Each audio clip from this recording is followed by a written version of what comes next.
This show has so many layers to it, and so does your character that I love. About Grace, please can you take me back to that moment when you're sitting there, you're at the house, and all of a sudden your door is being kicked down Mm, by your brother. That moment when you see that transformation. it is one of the scariest things that I think can happen to a person. I am somebody who is very close to my siblings. So to imagine one of them having a violent outburst like that could have potentially hurt me or my children is unthinkable. And I think everything shifts after that moment. And I think that Grace prior to that moment didn't come outside for a reason. She can hear they're arguing outside. She has always made so much space for Louis, but I think she's trying to set her boundaries and protect herself from him because of the last time they interacted and how he left her baby on the floor. So I think when he bursts in, that's a final straw for her in a way. Going back to that baby moment. Mhm. Grace always seems to be really in tune with Louis. Did Yes. she know that something was off? Was the baby a test? Oh, was the baby a test? I think she does know something is off. She knows his eyes are different. She knows his energy is different. She knows he's only spending time with Lestat. But I think that Grace is really trying to keep her family together. She lost her father, she lost her brother. And now at that point of the story, she only had Louis and her mom, and barely Louis, because at this point, he is not involved at all emotionally, although he brings her money from time to time. So I don't think she would put her child in danger in that way, in that sort of test. But I do think it was a test of this is my last offering. Please hold my child. Please get to know my family. Please be the brother that I know you to be one last time. And so then when she goes upstairs to check on her other children, he comes back down to see that he's gone and it's just like what there is no excuse for that. Speaking of Paul, we know that Paul was murdered.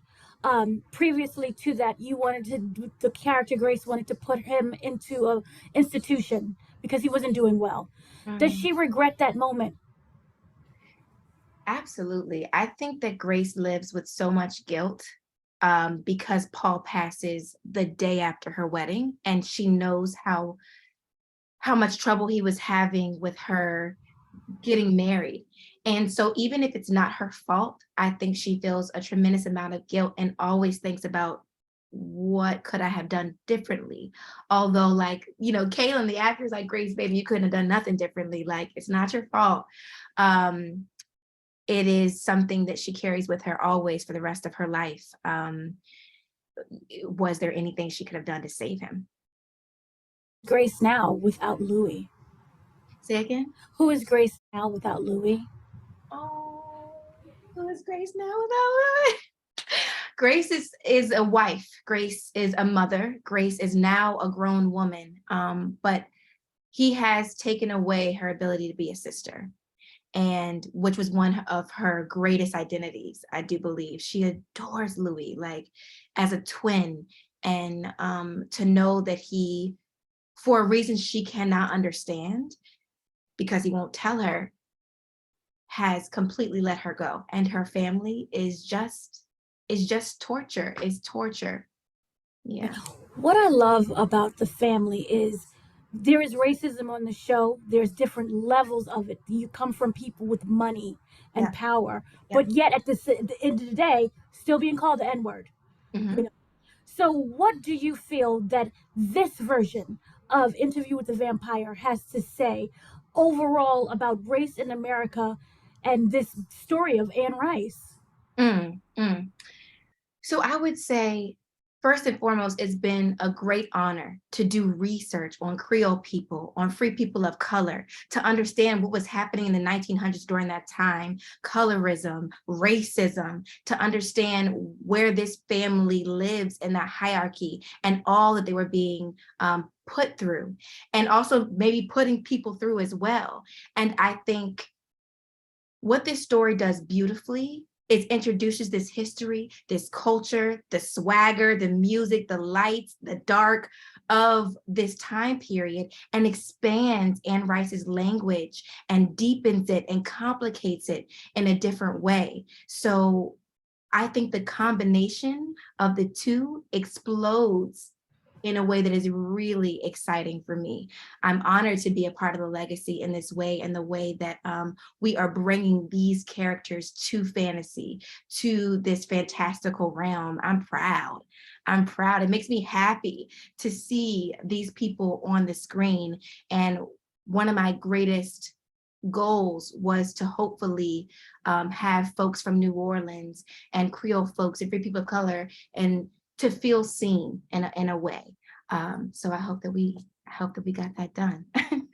Did so much so, even more so. Do you feel that there is reconciliation, a chance for that between Grace and Louis? I do. I do. I think she's always going to hold a candle for her brother, even though he keeps blowing out the light. I think she would if he could just explain to her. But most of the time, he's silent or doesn't say anything at all. So I believe and I pray that there's some sort of reconciliation that can happen. Do you, as an actress, hope to see with Grace in season 2? I hope that in season 2, we can see more private moments with Grace and the family. I hope that we can show more memories that happen, that speak to who Louis is now and the questions that he's asking himself. I hope that we can see more joy happen. Maybe what her life looks like outside of Storyville, because she does things that happen that I can't really say. So I hope that there's just more space for the family to live on in his memories. Much for speaking with me. Thank you so much. This show is poetry. You're acting poetry. Thank you. Thank you so much. It's so nice to meet you. You too. Thank you.